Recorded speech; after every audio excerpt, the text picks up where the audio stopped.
Hello बच्चों, आप सभी का स्वागत है ध्यानम ऑनलाइन क्लासेस में। आज डे 5 में आप सभी बच्चों का स्वागत है।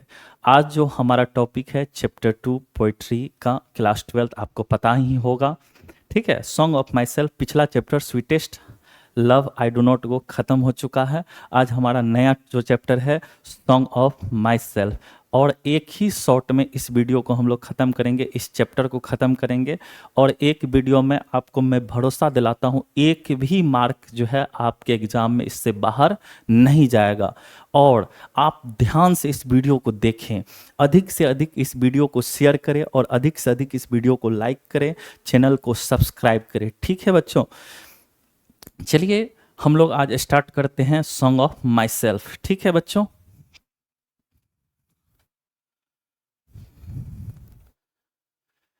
वन शॉट हमारा यह चैप्टर होगा, एक वीडियो में जो है पूरा चैप्टर खत्म होगा।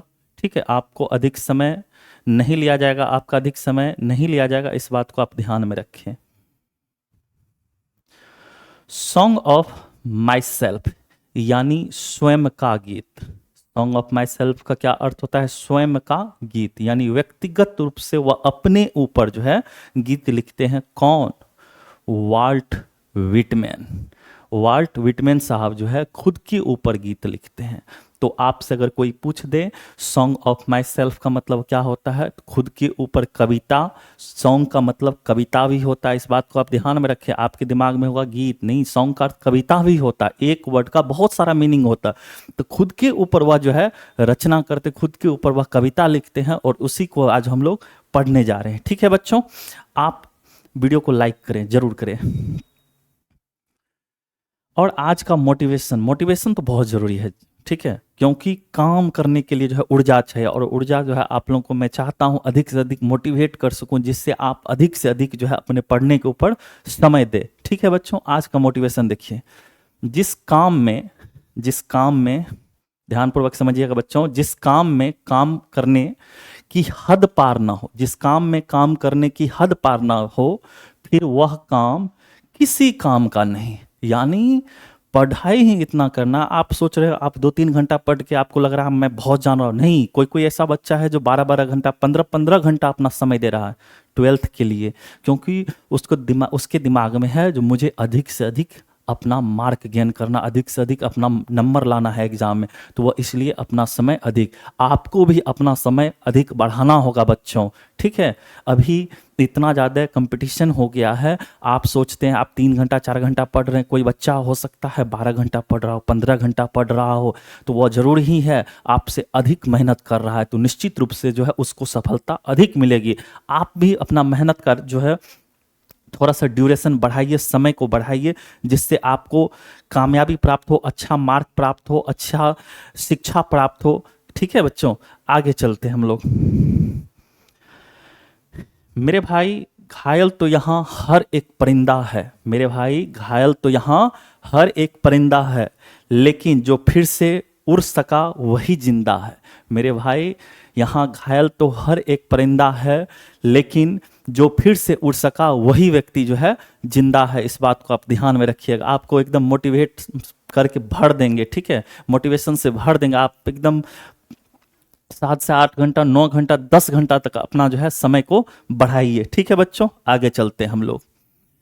अब इनके बारे में एक संक्षिप्त नोट्स मैंने तैयार किया है, जो आपके एग्जाम के लिए बहुत ज़्यादा इम्पोर्टेंट है। हाँ बच्चों, आपके लिए यह एक संक्षिप्त ब्रीफली नोट्स है। अगर आप इसको याद रखते हैं तो आपके एग्जाम में इससे ज़रूर प्रश्न आएगा। ठीक है बच्चों, आगे देखते हैं। वाल्ट विटमैन साहब का जो जन्म है वह याद रखिएगा 1819 यानी 1819 न्यूयॉर्क अमेरिका में हुआ है। यानी इनका जन्म 1819 में हुआ है, न्यूयॉर्क अमेरिका में हुआ। पहला पॉइंट, पहला ऑब्जेक्टिव आपसे पूछा जाएगा जो वाल्ट विटमैन साहब का जन्म कब हुआ था, तो आपको बताना होगा 1819 यानी 1819 में, और न्यूयॉर्क में अमेरिका में हुआ था। और डाइड 1892, इनकी मृत्यु जो है 1892 में हुई थी। तो आपसे 2 ऑब्जेक्टिव सीधा आपका कंप्लीट हो गया। जो उनका बॉर्न यानी जन्म कब हुआ था, व्हेन वाज बॉर्न, तो अगर आपसे पूछा जाए तो याद रखिएगा 1819, और डाइड कब हुए थे, तो 1892। दोनों ऑब्जेक्टिव आप याद रखेंगे, आपसे एग्जाम में जरूर आएगा, और मैं भी जब करवाऊंगा तो उसमें भी क्वेश्चन जरूर होगा, ठीक है बच्चों।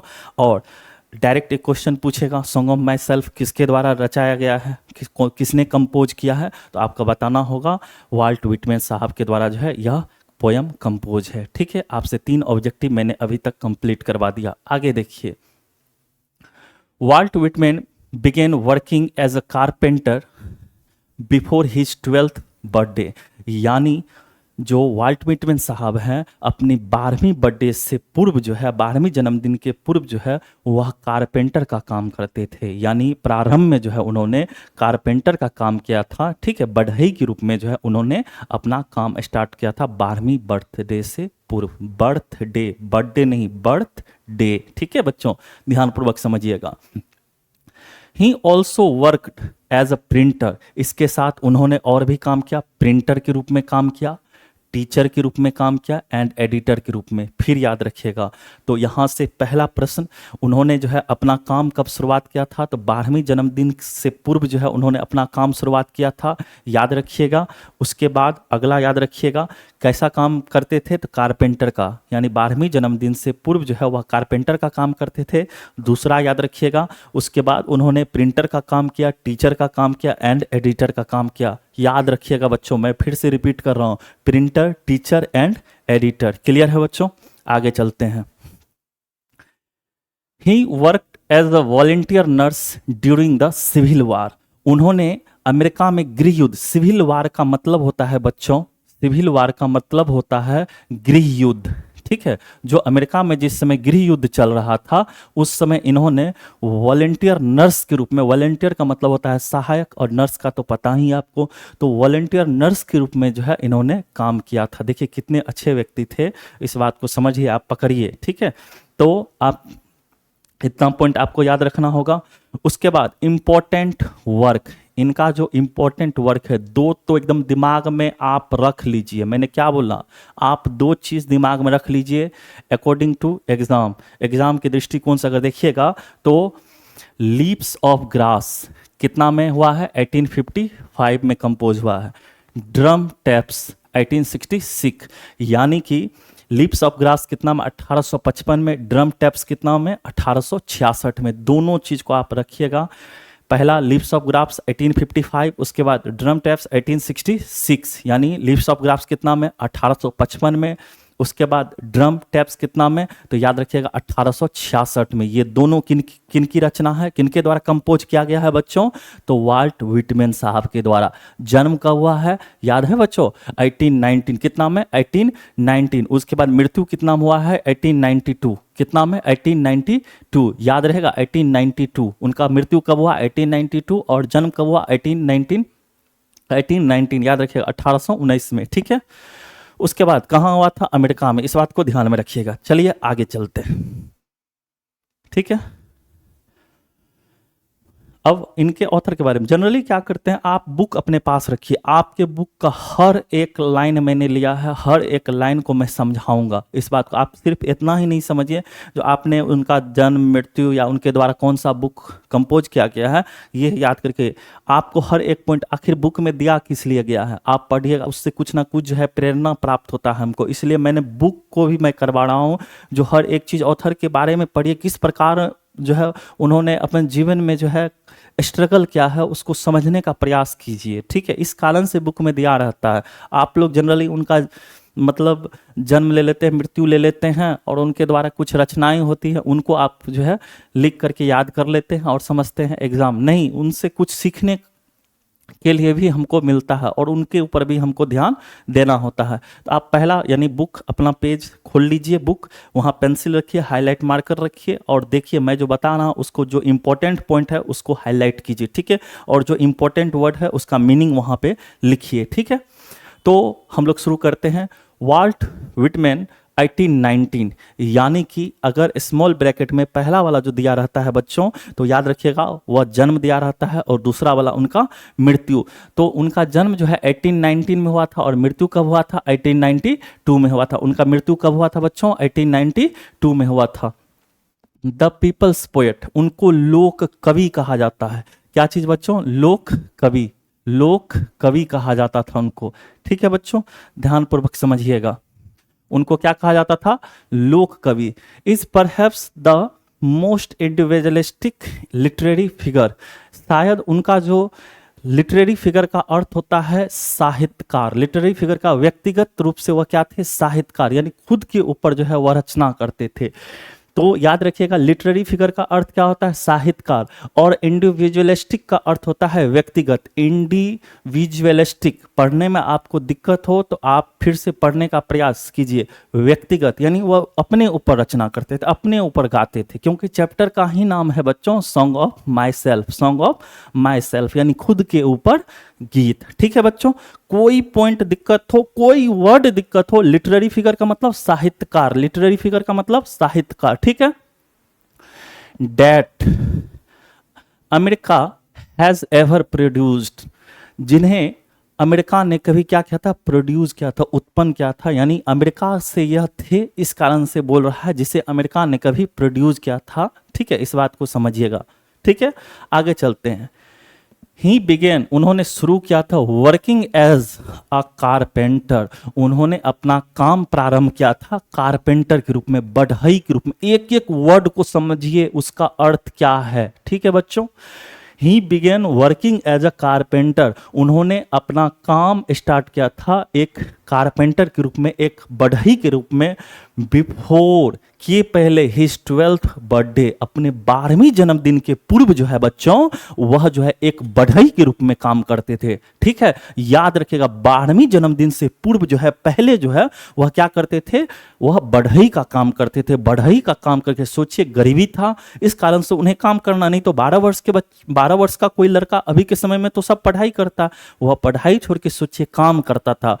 तो सोचिए कितना ज़्यादा जो है वो स्ट्रगल अपने लाइफ में। और इसको जो है बहुत सारा बच्चा छोड़ देता है, नहीं पढ़ता है, वो डेट क्या है नहीं है याद करके निकल जाता। इनसे सीखने के लिए मिलता, इस कारण से मैं पढ़ा रहा हूँ। जो सब कर रहा है वही मैं भी करूँ, नहीं मैं कुछ अलग करूँगा, अलग दूंगा बच्चों को। इसलिए आप वीडियो को अधिक से अधिक शेयर करें। आपको लगे जो आप इस चैनल से, इस वीडियो से, इस लेक्चर से आप कुछ सीख रहे हैं, तो अधिक से अधिक वीडियो को लाइक करें और शेयर करें।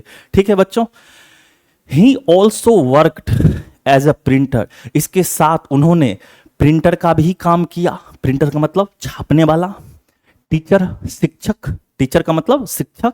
एंड एडिटर, और संपादक का भी काम जो है उन्होंने किया। वाज अ वॉलंटियर नर्स, और सहायक। वॉलंटियर का अर्थ क्या होता है बच्चों? एक एक वर्ड का मीनिंग समझिए, एक एक, कोई ऐसा वर्ड नहीं होना चाहिए जिसका मीनिंग आपको ना आए, जिसको प्रोनाउंसिएशन में आपको दिक्कत हो, तो फिर पढ़ाना क्या फायदा होगा मेरा? एक एक वर्ड को तोड़ करके रख दीजिए। तो was a volunteer nurse during, यहां पे देखिए ये प्रीपोजिशन है, during the civil war. Civil war, civil war का मतलब क्या होता है बच्चों? गृह युद्ध। क्या होता है बच्चों? गृह युद्ध। यानी कि गृह युद्ध के दौरान जो है उन्होंने वॉलंटियर नर्स यानी सहायक नर्स के रूप में जो है काम किया था। याद रखिएगा, ठीक है, क्वेश्चन पूछेगा। ठीक है, यहां पे मैंने कुछ वर्ड मीनिंग यहां पे मैंने मेंशन किया, ऐड किया है, आप इसका स्क्रीनशॉट ले ले, ताकि आपको जो है जब आप रिवीजन कीजिएगा तो आपको काम आएगा। ठीक है बच्चों, मैं हटता हूं, आप स्क्रीनशॉट लीजिए। ठीक है, आगे चलता हूं। विटमैन्स पोएट्री, एपोस्ट्रोफी एस है काकी की। विटमैन की कविता, विटमैन की कविता, ऑल ऑफ विच, सारा का सारा, ठीक है, is collected in leaves of grass. यानी विटमैन की कविताएं जो हैं वो सारा का सारा किसमें संग्रहित है? कलेक्टेड। कलेक्टेड का अर्थ होता है संग्रहित। ठीक है, ये बात ध्यान में रखिएगा। क्या चीज? संग्रहित, यानी उसमें जो है रखा हुआ। किसमें? Leaves of grass. Direct question पूछेगा बच्चों, लीव्स ऑफ ग्रास किसकी रचना है, किसने कंपोज किया है? याद रखिएगा, वाल्ट व्हिटमैन। और उनकी सारी की सारी रचनाएं किसमें है? सारी की सारी कविता, तो याद रखिएगा लीव्स ऑफ ग्रास। समय याद है बच्चों? 1855, 1855 रख लीजिए। ठीक है, ड्रम टैप्स कितना? 1866 याद रख लिया। उनका जन्म 1819, उनका मृत्यु 1892 याद रख लीजिए। ठीक है, कहां पे हुआ था? अमेरिका में हुआ था। सारा का सारा यहां सेव कीजिए, आप इसी वीडियो के दौरान ही आप सेव कीजिए अपने माइंड में। ठीक है, तो उनका जो है सारा का सारा कविता किसमें जो है संग्रहित है? तो leaves of grass. Is non for its free rhythm, वह अपने मुक्त लय के लिए जाने जाते थे। फ्री का मतलब मुक्त, रिदम का मतलब लय। ठीक है, लय, रिदम्स का मतलब लय, मुक्त लय के लिए जाने जाते थे। एंड लेक ऑफ राइम्स, और अपने तुगलकबंदी की कमी के लिए जाने जाते थे। ठीक है, लेक का मतलब होता है कमी, ठीक है, और राइम का मतलब होता है तुगलबंदी। तुगलबंदी का मतलब क्या होता है बच्चों, थोड़ा समझिएगा, यानी लय में लय, यानी लय में लय मिला करके जो है चलना चाहिए। किसी भी टॉपिक, अगर मान लीजिए अभी हम पढ़ा रहे हैं, अभी इंग्लिश पढ़ा रहे हैं, संस्कृत स्टार्ट कर दे तो लय में लय तो नहीं मिलेगा। इंग्लिश पढ़ा रहे हैं तो इंग्लिश को ही हमको आगे वाला पढ़ाना होगा। अब इसके बाद हम पोयम में स्टार्ट कर दूं तो वह तुगलकबंदी नहीं हुआ। तो वह किस लिए जाने जाते थे, फ्री रिदम्स के लिए एंड लेक ऑफ राइम के लिए। याद रख लीजिएगा किस लिए जाने जाते थे, आपको याद करना होगा बच्चों, किस लिए जाने जाते थे, तो याद रखिएगा फ्री रिदम्स के लिए, लेक ऑफ राइम्स के लिए वह जाने जाते थे। याद हो गया बच्चों, फिर से देखिए, फ्री रिदम्स के लिए, लेक ऑफ राइम्स के लिए वह जाने जाते थे। मुक्त लय या स्वतंत्र लय, और लेक ऑफ राइम का अर्थ क्या होता है बच्चों, तुगलकबंदी की कमी, यानी लय की कमी। ठीक है, आगे चलते हैं। Whitman's first published it at his own expense in 1855। Whitman की जो पहली कविता थी उनके खुद के खर्च पर 1855 में जो है क्या हुआ, पब्लिश्ड हुआ, प्रकाशित हुआ। पब्लिश्ड का अर्थ क्या होता है बच्चों, पब्लिश्ड का अर्थ क्या होता है, प्रकाशित होना। यानी जो विटमैन की पहली जो कविता थी वह प्रकाशित हुई खुद के एक्सपेंस पे 1855 यानी 1855 में। कहीं कोई दिक्कत है बच्चों, कमेंट कीजिए, आप लाइक कीजिए, शेयर कीजिए, अधिक से अधिक इस वीडियो को शेयर कीजिए। ठीक है, और आप स्क्रीनशॉट ले लीजिए, जो इंपॉर्टेंट मुझे वर्ड लगा मैंने यहां पे उसको रखा है। ठीक है, आप स्क्रीनशॉट लीजिए। However, the free form of the poems, यानी कविता का मुक्त रूप जो है, एंड द जॉयफुल डेडिकेशन, और आनंद से भरा हुआ समर्पण, the importance of the individual, यानी कि व्यक्तिगत महत्व जो है वह पूरा का पूरा किससे भरा हुआ था, जॉयफुल डेडिकेशन से और फ्री ऑफ पोएम्स से, free form of the poem से। यह पूरा का पूरा जो है व्यक्तिगत महत्व को दर्शाता है। और वेयर नहीं पढ़िएगा अब इसको, वेयर नॉट वेल रिसीव्ड, जिसको अच्छा रिस्पॉन्स रिसीव्ड नहीं मिला एट फर्स्ट टाइम, यानी पहली बार जो है उनकी कविताओं को उतना ज़्यादा जो है सराहा नहीं गया, प्रशंसा नहीं हुआ पहली बार। ठीक है, इस बात को याद रखिएगा। उनको जो है जीते जी जो है उनको सम्मान कभी अमेरिका में जो है नहीं मिला था। हमारे भारत में भी ऐसा ही होता है, जब तक व्यक्ति जीवित रहता है वह व्यक्ति बड़ा ही जो है बैड होता है, लेकिन जैसे ही व्यक्ति मर जाता है, मृत्यु हो जाती है, तो वह व्यक्ति जो है ना ईश्वर के समान हो जाता है, उसमें सारी की सारी जो है गुण दिखने लगता है। लेकिन जैसे जीवित है कोई व्यक्ति तो उसका सिर्फ हम लोग अवगुण ही देखते हैं, और मृत्यु हो जाने के बाद वह जो है सबसे जो है अच्छा व्यक्ति हो जाता है, अब बहुत अच्छा व्यक्ति था। ऐसे हमारे गाँव घर में होता है। ठीक है बच्चों, ध्यान समझिएगा। ठीक है, इनफैक्ट वास्तव में his collection of the poem cost Whitman's his job, और वास्तव में उनका जो कलेक्शन था, उनके संग्रह के लिए जो है, उनकी कविताओं के संग्रह के लिए cost Whitman's his job, Whitman को जो है अपना जॉब गंवाना पड़ गया, जॉब जो है छोड़ना पड़ गया। यानी उनकी कविताओं के संग्रह के कारण जो है, समझिए बच्चों, जो उनको जो है ना अपना जॉब जो है छोड़ना पड़ गया, लॉस्ट हो गया, छूट गया। ठीक है, और देखिए, as it was taken to be obscene, और उसे जो है ऑब्सीन समझा गया। ऑब्सीन का मतलब होता है अश्लील, और उनकी कविता को किस कारण से ऑब्सीन समझा गया, समझिएगा ध्यान से, free form of the poems, यानी कविता के मुक्त रूप के लिए है, और जॉयफुल डेडिकेशन, यानी आनंद से भरा हुआ जो था समर्पण, उसके लिए जो है उस कविता को क्या समझा गया, ऑब्सीन समझा गया। ऑब्सीन का मतलब होता है बच्चों अश्लील, ऑब्सीन का अर्थ क्या होता है बच्चों, अश्लील। कोई भी दिक्कत है आप कमेंट कीजिए बच्चों, कोई भी दिक्कत है आप कमेंट कीजिए। ठीक है, अधिक से अधिक मैंने इसको तोड़ने का प्रयास किया है, वर्ड बाय वर्ड मैं जा रहा हूं ताकि आपको परेशानी ना हो। आप अपना बुक खोल के रखिए और पर वर्ड पे आप अपना पेंसिल जो है चलाते चलें, जो आपको समझ में आ रहा है या नहीं आ रहा है। ठीक है, अधिक से अधिक शेयर कीजिए वीडियो को। इन 1881 यानी 1881 में, ये देखिए प्रीपोजिशन है। ठीक है, जो किसी समय जब हम बोलते हैं तो उससे पहले जो है लगता है 1881, 1881 में, ठीक है। आफ्टर मेनी एडिशन, कई संस्करण के बाद, आफ्टर मेनी एडिशन यानी कई संस्करण के बाद, लिप्स ऑफ ग्रास को फाइनली आखिरकार फाउंड अ पब्लिशर, एक जो है पब्लिशर मिल गया, प्रकाशक मिल गया, जो उससे छापने के लिए जो है तैयार हो गया बच्चों, कई संस्करणों के बाद। कब? 1881 में, याद रखिएगा, ठीक है। यानी कई संस्करणों के बाद जो है उन्हें जो है एक पब्लिशर मिला, विलिंग, जो अपनी इच्छा जाहिर किया। विलिंग का मतलब होता है इच्छा, ठीक है। टू प्रिंट, इसे छापने की, टू प्रिंट, इसे छापने की। इट अनसेंसर्ड यानी बिना काटे छाटे। अनसेंसर्ड का मतलब क्या होता है बच्चा? याद रखिएगा, बिना काटे छाटे, बिना अपरिवर्तित हुए। अपरिवर्तित का अर्थ समझते हैं ना? आप मैथ में जाइएगा तो बहुत सारा ऐसा वैल्यू होता है जो अपरिवर्तित रहता है, फिजिक्स में भी आप देखिएगा, ऐसा देखने के लिए मिलेगा, ठीक है। तो अपरिवर्तित का मतलब होता है जो चीज नहीं बदले, ठीक है। तो उन्हें जो है बिना काटे छाटे, बिना जो है परिवर्तित किए हुए जो है एक जो है प्रकाशक उन्हें मिला छापने के लिए, जो अपनी इच्छा जो है, विलिंग का मतलब होता है इच्छा जाहिर करना, प्रिंट का मतलब होता है छापना, ठीक है बच्चों। ध्यान से आगे देखिए।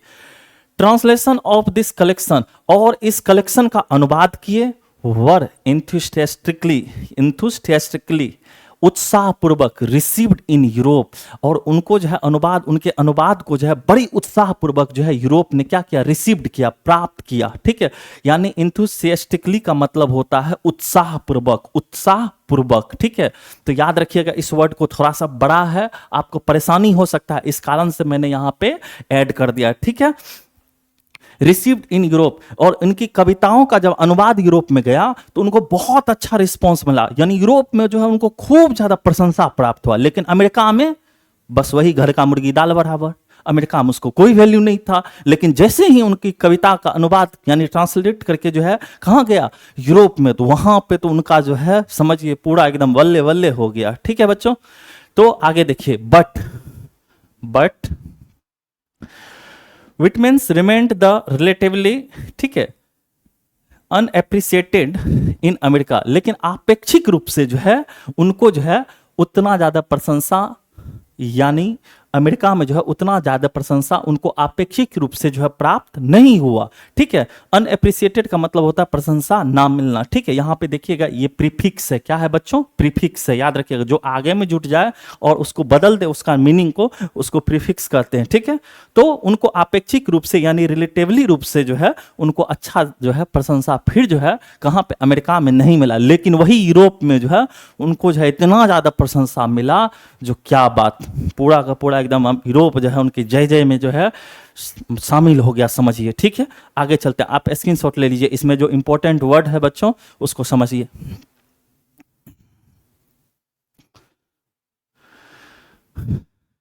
It was only after his death that he could win the appreciation in America, यानी यह उनकी मृत्यु के बाद जो है उनको क्या प्राप्त हुआ? प्रशंसा प्राप्त हुआ। यानी जब समझिए मृत्यु हो ही गई तो उनको प्रशंसा लेके क्या ऊपर में ले जाकर उनको जो है कहीं पे रखना होता, तो मृत्यु के बाद जो है उनको अमेरिका में जो है प्रशंसा मिला फॉर हिज ओरिजिनल, यानी उसके असली और इनोवेटिव एक्सप्रेशन। इनोवेटिव का मतलब होता है नवीन, और एक्सप्रेशन का मतलब होता है भाव। किसके लिए उन्हें जो है प्रशंसा मिला अमेरिका में? तो आपसे पूछा जाएगा ओरिजिनल यानी असली और नवीन भाव के लिए जो है उनको अमेरिका में प्रशंसा मिला, लेकिन आफ्टर डेथ, मृत्यु के बाद, ठीक है बच्चों। आगे चलिए, आगे चलते हैं हम लोग। Of America, American individualism his, यानी अमेरिका में व्यक्तिवाद के रूप में जो है उनको नवीन भाव और जो है असली जो है पहचान कब मिला? तो उनकी मृत्यु के बाद। लेकिन अमेरिकन व्यक्तिवाद में इंडिविजुअलिज्म का मतलब होता है व्यक्तिवाद, इंडिविजुअलिज्म का मतलब क्या होता है? व्यक्तिवाद। यानी हिज इंपॉर्टेंट वर्क्स इंक्लूड, और उनका जो इंपॉर्टेंट वर्क है वह किसमें इंक्लूड का मतलब होता है शामिल होना, leaves of grass. Leaves of grass पहला पेज पे ही मैंने बताया था 1855, यानी लीव्स ऑफ ग्रास कितना में? 1855 में। एंड ड्रम टैप्स याद रखिएगा 1866। दोनों पॉइंट को बच्चा जी याद रखिए, दोनों पॉइंट को अच्छे ढंग से आप याद रखिएगा। ठीक है बच्चों, आगे चलते हैं। कोई दिक्कत कमेंट कीजिए। ठीक है बच्चों, आप स्क्रीनशॉट ले लीजिए। और अब हम लोग पोयम को जो है स्टार्ट करेंगे। किस चीज़ को? पोयम को स्टार्ट करेंगे। लेकिन उससे पहले फिर एक मोटिवेशन आपके लिए। ठीक है, मोटिवेशन तो आपको जो है ना मैं भर दूंगा, इस बात को ध्यान में रखिएगा। निंदा से घबराकर अपने लक्ष्य को ना छोड़े, क्योंकि लक्ष्य मिलते ही निंदा करने वालों की राय जो है वह बदल जाती है। तो किसी के निंदा करने से आप अपने आप निराश मत हो। आप जैसे ही कामयाब हो जाइएगा तो उनका निंदा करने का जो टेक्निक है वह आपके तारीफ करने में बदल जाएगा। इस बात को ध्यान में रखिएगा। तो कोई व्यक्ति कुछ बोल रहा है उसके ऊपर नहीं जाइए, अपने काम पे ध्यान दीजिए अधिक से अधिक। ठीक है, चलिए आप वीडियो को जरूर शेयर कीजिए, लाइक कीजिए। अगर आपको अच्छा लग रहा है तो आप वीडियो को लाइक कीजिए, कमेंट कीजिए और सब्सक्राइब कीजिए इस चैनल को। और वीडियो को अधिक से अधिक अपने फेसबुक, व्हाट्सएप, इंस्टा पे जो है शेयर कीजिए बच्चों। ठीक है, चलिए song of myself, Walt Whitman, 1892। मैं बार बार क्यों बोल रहा हूँ पता है बच्चों? क्योंकि मैं चाहता हूँ आपको सबसे अधिक जो है मार्क्स प्राप्त हो, गेन करें आप। इस बात को ध्यान में रखें। तो सॉन्ग ऑफ माई सेल्फ का मतलब स्वयं के ऊपर गीत या स्वयं का गीत। ठीक है, तो स्वयं का गीत या स्वयं का कविता। सॉन्ग का अर्थ मैंने बताया कविता भी होता है, इस बात को आप ध्यान में रखें। बहुत बच्चों को लग रहा होगा सिर्फ गीत होता है, नहीं बच्चों, कविता भी होता है। इस बात को ध्यान में रखें। एक वर्ड का बहुत सारा मीनिंग होता है। और मैंने यहाँ पे क्यों कविता बोल रहा हूँ, क्योंकि यहाँ पे वाल्ट विटमैन साहब खुद के ऊपर लिख रहे हैं कविता। ठीक है, इसलिए मैं कविता बोल रहा हूँ, ना कि गाना गा रहे हैं इसमें। इस बात को ध्यान में रखिए, थोड़ा समझिए। आप गहराई से जब बुक को पढ़िएगा तब ये सब चीज़ आपको समझ में आएगा। नहीं तो आपको लगेगा बस लिखा हुआ हो गया। नहीं बुआ, उसका कुछ ना कुछ मीनिंग निकलता। और आपको पता ही है जब भी हम पोएम पढ़ते हैं तो वहां पे इम्प्लाइड मीनिंग को जो है हम लोग फॉलो करते हैं। ठीक है बच्चों, आज पहला देखिए, पहला जो हमारा लाइन है, आई सेलिब्रेट माई सेल्फ, मैं स्वयं जो है खुशियां मनाता हूं, मैं स्वयं उत्सव मनाता हूं। मैं सेलिब्रेट माई सेल्फ, स्वयं खुशियां मनाता हूं, स्वयं उत्साह, यानी स्वयं को ही सेलिब्रेट करता हूं, खुद को ही सेलिब्रेट करता हूं। पहला लाइन क्लियर बउआ? कहीं दिक्कत हो बताइए। एंड सिंग माई सेल्फ, और स्वयं को ही गाता हूं, और स्वयं को ही मैं गाता हूं। तो पहला पंक्ति बउआ क्लियर हुआ? यानी इसलिए मैंने यहां बोला था सॉन्ग ऑफ माई सेल्फ का मतलब स्वयं की कविता, स्वयं का कविता, इसलिए मैंने बोला था। देखिए पंक्ति से ही साफ हो रहा। आई सेलिब्रेट माई सेल्फ, मैं स्वयं को उत्सव मनाता, मैं स्वयं को ही जो है सेलिब्रेट करता हूं। एंड सिंग माई सेल्फ, मैं स्वयं को ही गाता हूं। दिक्कत? आगे चलें? कहीं दिक्कत हो आप कमेंट कीजिए। आपको वीडियो अच्छा लगे तो आप जरूर कमेंट कीजिए। ठीक है, सब्सक्राइब कीजिए, अधिक से अधिक इस वीडियो को पूरा बिहार में फैला दीजिए आप। ठीक है बच्चों। एंड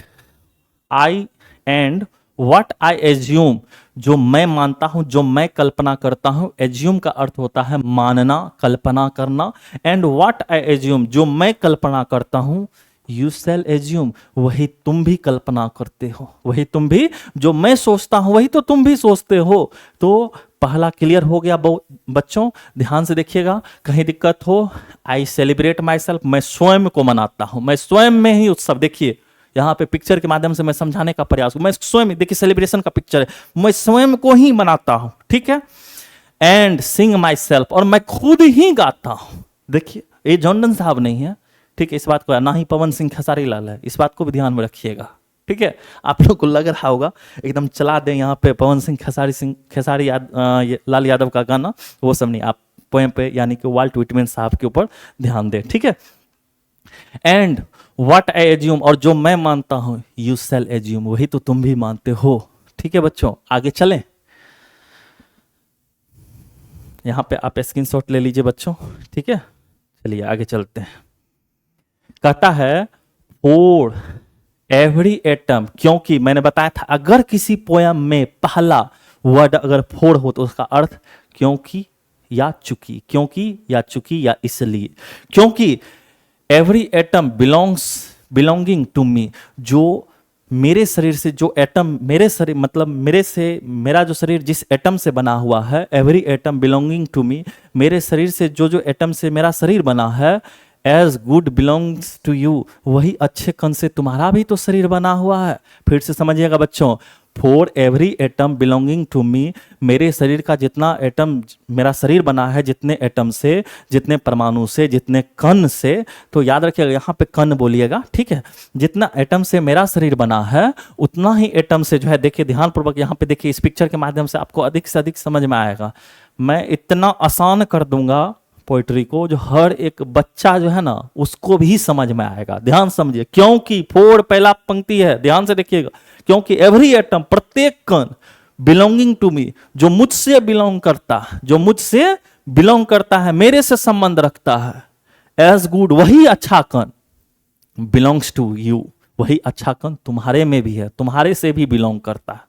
ठीक है बच्चों, यहाँ पे देखिएगा हर एक चीज, यहाँ पे देखिएगा छोटा छोटा एटम है, इन्हीं से इनका भी बना है, उन्हीं एटम से जो है ये भी बना है। तो वही बात तो है, दोनों में देखिए ना, जिन कण से मैं बना हूं उसी कण से तो ये भी बना है। हाँ, कहीं दिक्कत? आगे चलते हैं। ठीक है बच्चों, कहीं दिक्कत है कमेंट कीजिए, लेकिन आप पूरा वीडियो वॉच कीजिए, इस बात को ध्यान में रखिएगा। ठीक है बच्चों, आगे चलते हैं। कहता है I loaf and invite my soul, मैं घूमता हूं। लोफ का अर्थ क्या होता है बच्चों? लोफ आर्केइक वर्ड है, ध्यान पूर्वक समझिएगा। लोफ का अर्थ क्या होता है, ध्यान में रखिएगा। लोफ का अर्थ होता है वांडर। क्या होता है? वांडर, इधर उधर भटकना। ठीक है, आई लोफ, मैं इधर उधर भटकता हूं, घूमता हूं। एक एक वर्ड का, मैं इधर उधर घूमता हूं, भटकता हूं, सॉरी यहां पे, मैं इधर उधर घूमता हूं, भटकता हूं। एंड यहां पे देखिएगा पिक्चर, मैं घूम रहा हूं, इधर उधर भटक रहा हूं। देखो पहाड़, नदी, पहाड़, घाटी में घूम रहा हूं, भटक रहा हूं। ठीक है, एंड इनवाइट माई सोल, और मैं अपनी आत्मा को क्या कर रहा हूं? इनवाइट कर रहा हूं, आमंत्रित कर रहा हूं। यहां देखिए ध्यान से, एक एक पिक्चर के माध्यम से आपको समझाने का प्रयास मैंने किया। मैं घूमता हूं इधर उधर, इधर उधर, और अपनी आत्मा को क्या करता हूं? इनवाइट करता हूं, बुलाता हूं। ठीक है बच्चों, ध्यान पूर्वक समझिएगा। I lean and loaf at my ease, मैं फिर क्या करता हूं? लीन, आराम करता हूं। लीन का अर्थ बच्चों ध्यान से समझिएगा, लीन का अर्थ क्या होता है? आराम करना। क्या होता है? आराम करना। ठीक है, आई लीन, मैं आराम करता हूं, एंड, और, लो, फिर मैं घूमता हूं। माने समझिए, जो पहले आराम किया फिर घूमा, फिर आराम किया फिर घुमाना। ठीक है, कहीं दिक्कत हो समझिएगा। फिर घूमता, एट माई ईज, तनो मुक्त होकर के। एट माई ईज का मतलब तनो मुक्त होकर के, तनो मुक्त होकर के मैं घूमता हूं, फिर आराम करता हूं, घूमता हूं, फिर आराम करता हूं। देखिए यहां पे पिक्चर के माध्यम से समझने का प्रयास कीजिए। ठीक है, कहता है आगे देखिए, ऑब्जर्विंग, यहां पे देखिए आराम कर रहा है, घूम करके थक गया है, आराम करने लगा। ठीक है, कहता है ऑब्जर्विंग, और अवलोकन करता हूं। ऑब्जर्विंग का अर्थ क्या होता है बच्चों? अवलोकन करना। स्पीयर ऑफ समर ग्रास, यानी गर्मी के घास के नोक। स्पीयर का अर्थ होता है बच्चों नोक, यानी गर्मी के घास का जो है नोक को मैं क्या करता हूं? अवलोकन करता हूं, देखते रहता हूं। यहां पे ध्यान से देखिएगा, घूम फिर के आया इधर से जो है वाल्ट व्हिटमैन साहब, और इधर उधर देखने लगे, और जो है गर्मी का घास, गर्मी के घास होने के कारण देखिए घास भी सूख गया है, घास भी क्या हो गया? सूख गया है। और उसके नोक को, स्पाइक का मतलब क्या होता है? नोक। स्पीयर यानी कि इसका मतलब समझिएगा, स्पेयर का अर्थ होता है स्पाइक। स्पाइक का मतलब होता है भाला जैसा नोक। भाला देखे होंगे ना, गांव घर में मिलता है, भाले की तरह उनका जो है, वह जो फसल का ऊपर वाला जो पार्ट होता है, टॉप ऑफ जो होता है, वह किस आकार का होता है? भाले की तरह होता है। आप ध्यान से देखिएगा, गेहूं का शीश या धान का जो है होता है, उसका ऊपर वाला देखिएगा तो आपको लगेगा एकदम भाले के आकार का, आगे एकदम नोक जैसा निकला हुआ रहता है, और उसको वह क्या करता है? यहाँ ध्यान से देखिए, अवलोकन करता है, देखते रहता है, और सोचता है इसमें क्या ऐसा चीज है जो ऐसा हो गया। यही सब चीज जो है वह जो है जॉन वाल्ट व्हिटमैन साहब जो है अवलोकन करते हैं। क्लियर है बच्चों? आगे देखिए, ध्यानपूर्वक समझिएगा, आप स्क्रीनशॉट ले लीजिए, हर एक वर्ड का मीनिंग आपको आना चाहिए। ठीक है बच्चों, चलिए स्क्रीनशॉट लीजिए। आगे देखिए, माई टंग, यानी कि मेरा जीव। ठीक है, मेरा जीव, every atom of my blood, और मेरे रक्त का प्रत्येक कण। ध्यान समझिएगा बच्चों, माई टंग, मेरा जी, और every atom of my blood, और मेरे शरीर के खून का प्रत्येक कण। यानी मेरे खून का प्रत्येक एटम, प्रत्येक कण formed from this soil this year, बना है। फॉर्म्ड का अर्थ क्या होता है बच्चों? बना होना। फ्रॉम दिस सोयल, इसी मिट्टी से। दिस सोयल का अर्थ क्या हो जाएगा? इसी मिट्टी से। दिस ईयर, इसी हवा से। यानी कह रहा है वाल्ट व्हिटमैन साहब कहते हैं मेरा जो जीव है, मेरा जो खून का प्रत्येक कण है, वह बना है इसी मिट्टी से, इसी हवा से। इसी मिट्टी से, इसी हवा से। कहीं दिक्कत है समझने में? आप कमेंट कीजिए अधिक से अधिक बच्चों, ठीक है। आगे चलते हैं। अब आगे देखिए, ठीक है, इसको मैं थोड़ा सा इरेज कर देता हूं। आगे ध्यान पूर्वक समझिएगा। बॉर्न हियर पेरेंट्स, और यहां मैं पैदा लिया हूं अपने पेरेंट्स से, अपने माता पिता से। अपने मैं माता पिता से मैं जन्म लिया हूं। वाल्ट व्हिटमैन साहब कहते हैं born here from parents the same, उसी प्रकार जो है मेरे माता पिता वह अपने माता पिता से जन्म लिए हैं। यानी कि जो वाल्ट व्हिटमैन साहब के दादा दादी से, ठीक है। ऐसा समझिएगा ध्यान पूर्वक, हर एक वर्ड को आसान करके समझिए। And their parents the same, उसी प्रकार वह जो है अपने पेरेंट्स से पैदा लिए हैं, यानी कि जिसको हम लोग परदादा कहते हैं, ठीक है। इस बात को ध्यान में रखिएगा। तो जॉर्डन साहब, वाल्ट व्हिटमैन साहब जो है वह अपने परदादा से दादा हुए, दादा से फिर उनके पापा हुए, पापा से फिर वो हुए। कौन? वाल्ट व्हिटमैन साहब, ठीक है। ध्यान पूर्वक समझिएगा। यहां पे देखिए, इस फैमिली को देखिए, सबसे बूढ़ा व्यक्ति है, ये समझिए वाल्ट व्हिटमैन साहब के दादाजी हैं। और उसके बाद समझिए ये जो है उनके पापा है, ठीक है। ये समझिए उनके अंकल है। उसके बाद ये जो है यही लग रहे हैं वाल्ट व्हिटमैन साहब। अरे ऐसा है नहीं, मैंने बस एक अमेरिकन फैमिली का पिक यहाँ पे ऐड किया है। इस बात को ध्यान में रखिएगा आपको समझाने के लिए, ताकि आपको अच्छे ढंग से समझ में आए। आप स्क्रीनशॉट लीजिए, ठीक है बच्चों। ध्यानपूर्वक समझिएगा। कहता है now 37 years old in perfect health begin. अब मैं 37 साल का हूं। अब मैं 37 साल का हूं। नाउ, अब, नाउ का मतलब क्या होता है बच्चों? अब। नाउ 37 years old, मैं अब 37 साल का हूं। इन परफेक्ट हेल्थ बिगिन, और मैं परफेक्ट हूं। हेल्थ में क्या हूं? एकदम पूरा स्वस्थ हूं। 37 साल का हूं लेकिन पूरा स्वस्थ हूं, ठीक है। हॉपिंग टू सीज, और मैं नहीं रुका, मुझे आशा है। To cease not till death, मृत्यु तक मैं नहीं रुकूंगा। सीज का मतलब होता है रुकना, ठीक है। इस बात को ध्यान में रखना। सीज का मतलब क्या होता है? रुकना। और मुझे आशा है, cease not to till death, मृत्यु तक मैं ऐसा ही रहूंगा, मैं नहीं रुकूंगा, मैं काम करते ही रहूंगा। जो मेरा मन करता है वो मैं करते ही रहूंगा। यहां पे देखिएगा, ये बूढ़ा व्यक्ति 37 साल का, लेकिन एकदम अभी भी जो है रनिंग लगा रहा है, क्योंकि अपने आप को उनको फिट रखना है। तो आपको भी फिट रखना है, फिट रहना है बच्चों। तो आप भी एक्सरसाइज करें, घर पे व्यायाम करें, ठीक है। अधिक से अधिक जो है वॉकिंग करें, ठीक है। इस बात को ध्यान में रखिए। चलिए आगे चलते हैं। स्क्रीनशॉट ले लीजिए बच्चों आप, ठीक है। कहता है creeds and schools in abeyance. Creeds का मतलब होता है धर्म या पंथ, ठीक है। स्कूल्स का मतलब होता है सिस्टम ऑफ थॉट, यानी सोचने का तरीका या प्रणाली। ध्यान से देखिए, क्रीड्स का मतलब क्या होता है? धार्मिक मान्यताएं। क्रीड्स का मतलब धार्मिक पंथ, धार्मिक मान्यताएं। स्कूल्स का मतलब क्या होता है? ध्यान से समझिएगा, system of thought, system of thoughts, विचार की प्रणालियां, विचार की प्रणालियां। इन एवियंस का मतलब होता है, इन एवियंस का मतलब क्या हो जाता है बच्चों? रोक देना, ठीक है। तो याद रखिएगा, यानी कुछ धार्मिक मान्यताएं और सोचने की जो प्रणालियां हैं, कैसी सोचने की प्रणालियां हैं?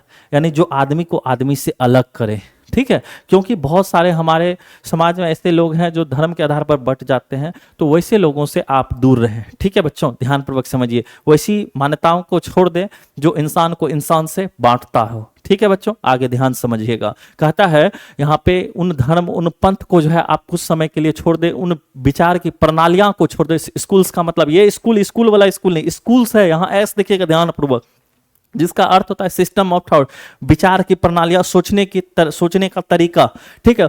इन एबियंस, कुछ समय के लिए उसको रोक देना चाहिए, कुछ समय के लिए उनको छोड़ दो।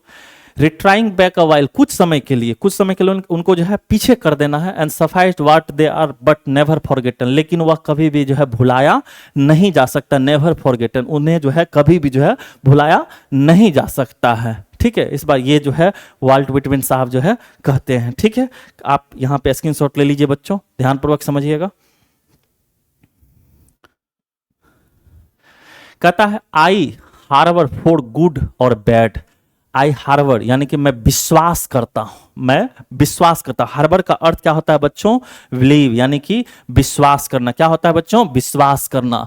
आई हार्बर फॉर गुड और बैड, मैं विश्वास करता हूं अच्छे में भी और बुरे में भी। यहां देखिए एक बच्चा इधर गुड लेकर खड़ा है, एक बच्चा बैड लेकर के, और यहां पे वाल्ट विटमैन साहब कहते हैं मैं अच्छाई में भी विश्वास करता हूं और बुराई में भी विश्वास करता हूं। हार्बर का अर्थ बच्चों ध्यान पूर्वक एक एक वर्ड को समझे ताकि कहीं परेशानी आपको उत्पन्न ना हो, थोड़ा सा भी जो है आपको दिक्कत उत्पन्न ना हो। कहता आई हार्बर, हार्बर का अर्थ क्या होता है? विश्वास करना, मुझे विश्वास है फॉर गुड और बैड, अच्छाई में भी और बुराई में भी। ठीक है।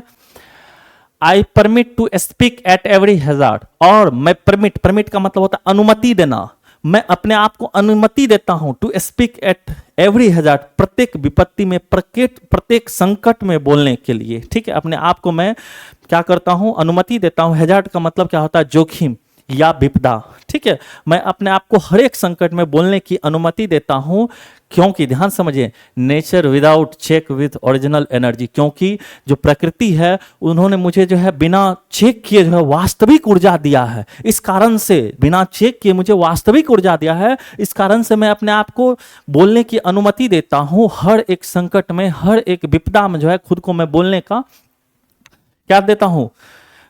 अनुमति देता हूं। और प्रत्येक यानी कि मैं अच्छाई में भी विश्वास करता हूं और मैं बुराई में भी विश्वास करता हूं। ठीक है बच्चों। और आज का क्लास हम लोग का खत्म हुआ। ठीक है बच्चों, आपको अगर वीडियो अच्छा लगा हो तो आप वीडियो को शेयर करें। आपका जो है यह चैप्टर खत्म हो चुका है। और आज के लिए जाते जाते जो है आपके लिए एक मोटिवेशन है, एक लक्ष्य ऐसा निर्धारित करें जो आपको सुबह बिस्तर से उठने पर जो है मजबूर कर दे। यानी कि सुबह आप जल्दी से जल्दी उठे, 4 बजे उठे, अधिक से अधिक पढ़ाई के ऊपर समय दें, क्योंकि पढ़ाई एक ऐसा मतलब समझ जाइए जो तोहफा है जो ईश्वर ने बहुत सोच समझ के हम लोगों को दिया है, उसका सही उपयोग हम लोग नहीं कर पाते हैं, जिसके कारण बहुत सारी समस्याएं हमारे जीवन में उत्पन्न होती है। अगर शिक्षित व्यक्ति है तो उनके पास समस्या भी आ जाए तो वह उस समस्या को आसानी से झेल सकता है, क्योंकि उनके पास जो पावर है वह एजुकेशन पावर है, और एजुकेशन पावर जो है उससे बड़ा कोई वेपन नहीं हो सकता। Education is the most powerful weapon. ठीक है बच्चों, ध्यानपूर्वक आज का क्लास खत्म हुआ। Thank you. ठीक है बच्चों, धन्यवाद।